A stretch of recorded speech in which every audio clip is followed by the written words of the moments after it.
Hey everybody, we got Brad and Mike here with Office of The CISO. Today we're going to talk about the Governance, Risk, and Compliance team in an information security office. So hang in there, we'll get to it.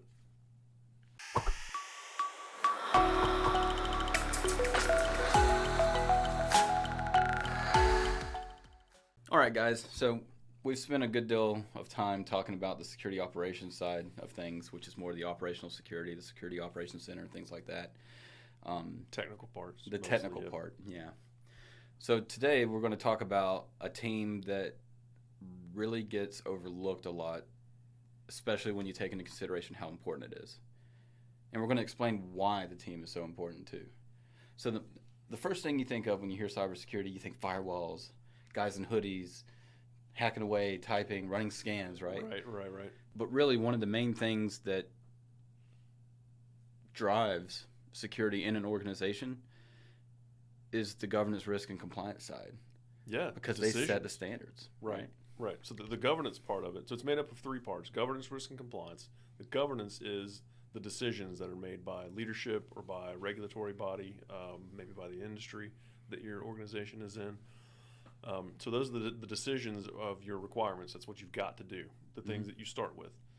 The risk portion of it is you figure out what risk scenarios directly apply to your organization and weight those risk scenarios. And then you want to comply with your governed responsibilities. So that makes up governance, risk, and compliance. And unfortunately, with a lot of GRC guys, they spend the majority of their time neck deep in documentation. They're either writing or reading or editing, updating. If they're doing their job right. There's that, yeah.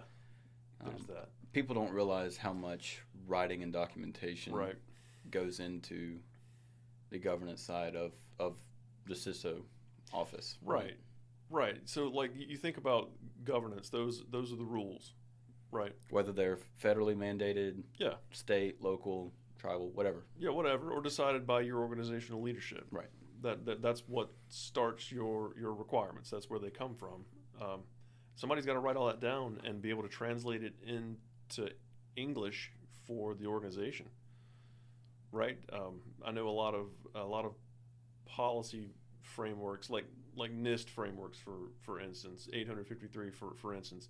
They try to raise the wording out of technical and into like an abstract level to where it can apply broadly. But a lot of times when you do that, you write sentences that people don't directly understand. So the governance, risk, and compliance guys know how to read policy and translate that into technologies or processes or other resources. I don't know. They're the ones that provide the out-of-box thinking to understand the out-of-box writing of publications now. Right.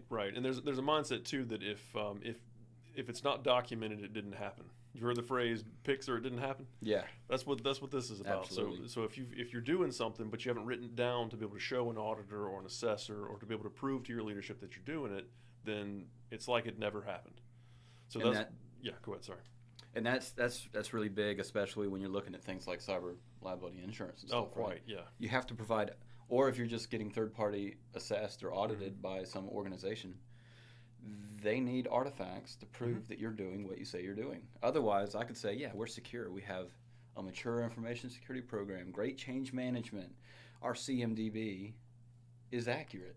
When really it's a stack of sticky notes. Yep. So, and it's essential.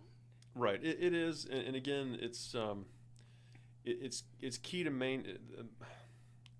it's important to maintain the documentation to keep it up to date with changes as they occur, as well, so that there's not a mad rush when the auditor's coming to get it all right. True. And the mentality too, for instance, a system security plan. The mentality behind a system security plan is that the security of the system is living out of that document. The individuals that own that system and the GRC guys associated with that documentation should be living out of that documentation to know how that system is supposed to operate and it's supposed to act. So it should be kept up to date as often as possible. You want to know what my favorite part of GRC is? Oh, Lord. What's your favorite part of GRC? They're the ones that set the documentation requirements for the operational teams. Fair enough. How many times have you been in an enterprise where one sysadmin retired, quit, or got fired? Oh, and it shuts the whole place down? And it shuts the whole place down because of the institutional knowledge they had that was Right. not documented everywhere. Right. So it's little things like that, right? You have low-hanging fruit with regards to engineers that you really if you have a firewall engineer that's really, really good and you depend on them, but you don't make them write down the how, what, when, why, Oh, and dude, it'll where. all be in their brain. Yep. When they leave, so does that knowledge, and you might have a perfectly good firewall engineer to replace them, but they're all like their own version of whatever kind of artist they are, right? So Sure, yeah. they all have a unique approach. So GRC writing those requirements down and then assessing whether or not they're actually doing it, that can make or break an organization It during sure do. times of change, whether it's an overhaul of staff or tight situations like that. So yeah, governance, risk, and compliance, the unsung hero of information security. That's awesome. Because Lord knows they did not get the credit or pay that they deserve normally. Lord, no.